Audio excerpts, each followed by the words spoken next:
আসসালামু আলাইকুম, welcome to Mehedi E school. আমরা আজকে উৎপাদকের 14 নম্বর ক্লাসটি করব। তো আমরা আজকের ক্লাসে এই দুইটা ম্যাথ নিয়ে সমাধান করব। আমরা সেকেন্ড যে ম্যাথটা আছে প্রথমে এটাই সমাধান করি। 3x - 75x³ এইটার উৎপাদকের বিশ্লেষিত রূপটা কেমন। তো আমরা লক্ষ্য করে দেখতে পাচ্ছি উভয় জায়গায় কিন্তু এখানে 3 আছে, এখানে x আছে। তো 75 এবং 3 উভয়ের ভিতর থেকে আমরা 3 কমন নিতে পারছি। আবার x আর x³ আছে, উভয়ের ভিতর থেকে x কমন নিতে পারছি। অর্থাৎ প্রথম যে রাশিটা, প্রথম রাশি এই টোটাল রাশির প্রথম যে পদটা, টোটাল পদটাই কিন্তু আমরা কমন নিতে পারছি। তাহলে আমাদের 3x যদি এখান থেকে আমি কমন নেই, তাহলে এখানে কি থাকে 1 থাকে, মাইনাস এখানে থাকে হচ্ছে 25x²। এটাই কি এই উৎপাদকে বিশ্লেষিত রূপ? নো, এটা কিন্তু আরো বিশ্লেষণ করা যায়। কিভাবে? আমরা চাইলে 1 কে কিন্তু লিখতে পারি 1², চাইলে 1 কে লিখতে পারি 1², আর এটাকে লিখতে পারি আমরা 5x তার স্কয়ার। অর্থাৎ এটা a² - b² এর একটা সূত্রে পড়ে যায়। তো ব্র্যাকেটের বাইরে যে 3x ছিল রেখে দিলাম, এটা ছোট্ট করে দেব 1 + 5x আর 1 - 5x। কেন? a + b * a - b। তা এটা a, এটা b, তাহলে a + b * a - b।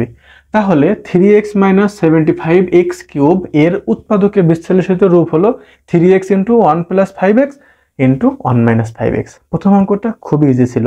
আচ্ছা, সেকেন্ড যে ম্যাথটা আছে সেই ম্যাথটার দিকে একটু খেয়াল করি। ম্যাথ সবই ইজি, জাস্ট আমাদেরকে একটু ভালো করে সেই বিষয়টা বুঝতে হবে। আমাদের এখানে যে ম্যাথটা দেওয়া আছে সেটা হচ্ছে 16x² - p² - 6p - 9। তো উৎপাদকের বিশ্লেষণের যে রুলসগুলো আমরা জানি, প্রথমে দেখি কোনো কিছু কমন যায় নাকি, না হলে সূত্র করি, না হলে মিডল টার্ম করি, না হলে যোগ বিয়োগ করি। এভাবে করে আমরা পর্যায়ক্রমিকভাবে উৎপাদকের বিশ্লেষণগুলো করে থাকি। তো এইখানে আমরা কমন নিলে কিন্তু এইখান থেকে কমন নিতে পারি, কিন্তু কমন নিয়ে কোনো লাভ হচ্ছে না। কমন নিয়ে কি হবে? তারপরে দেখি যে সূত্র পড়ে নাকি। তো আমরা যদি একটু সূত্র খোঁজার চেষ্টা করি, সূত্র মনে হয় ফেলানো সম্ভব। এই x² যুক্ত টার্মটা এক পাশে রেখে দিলাম, বাকিগুলো দিয়ে আমরা একটা সূত্র ফেলানোর চেষ্টা করব, দেখি ফেলানো যায় নাকি। এই 16x² মাইনাসটাকে রেখে দিলাম, রেখে দিয়ে আমি যদি মাইনাসটা কমন নেই, তো বিষয়টা দাঁড়াচ্ছে p² + 6p + 9। আচ্ছা, এটা কমন নিয়ে হলোটা কি? আমরা এখান থেকে ভেতরে একটা সূত্র সাজানোর চেষ্টা করব।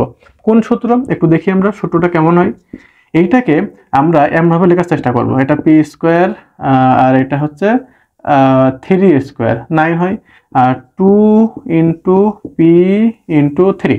অর্থাৎ আমরা মূলত এইখানে যে সূত্রটা করার চেষ্টা করছি, a² + 2ab + b², এই সূত্র সাজানোর চেষ্টা করছি।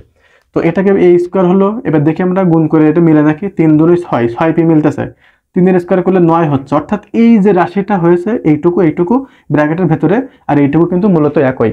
এবং এইটুকু আমরা একটা সূত্র লিখতে পারি। কি সূত্র লিখতে পারি? তার আগে আমরা 16x² কে 4x তার হোল স্কয়ার লিখতে পারি, আর এটাকে লিখতে পারি p + 3 তার হোল স্কয়ার।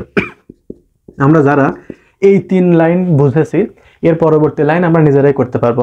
এটাকে a ধরবো, এটাকে b ধরবো, তাহলে a² - b² এর সূত্র পড়লো একবার a + b * a - b। ব্যাস, তাহলে ফলাফল কি হবে? এটা হচ্ছে 4x + p + 3 একটা, আর একটা 4x - p - 3 একটা, একটা 4x + p + 3 একটা, আর একটা 4x - p - 3 একটা। অর্থাৎ আমাদের এই রাশিটা দেখে আমরা কি করব প্রথমেই দ্বিধাদ্বন্দ্বে ভুগতেছিলাম, কিন্তু যখন আমরা এইটা মাইনাসটা কমন নিলাম, তখন আমাদের মতো আমরা যে অঙ্কগুলো করতে অভ্যস্ত সেই ফরম্যাটে চলে আসলো। কাজেই অঙ্কগুলো দেখেই ঘাবড়ে গেলে হবে না, একটু সাহস নিয়ে আমাদেরকে 1-2 লাইন সামনে গেলে আমরা আমাদের ফরম্যাট অনুযায়ী ম্যাথগুলো পেয়ে যাব। আজকে আমাদের 14 নম্বর ক্লাসে যে পর্যন্ত সমাধান করলাম, এর পরবর্তী ক্লাসে আরো 2টা ম্যাথ সমাধান করব। পরবর্তী ক্লাস দেখার আমন্ত্রণ জানিয়ে এখানে শেষ করছি। ধন্যবাদ।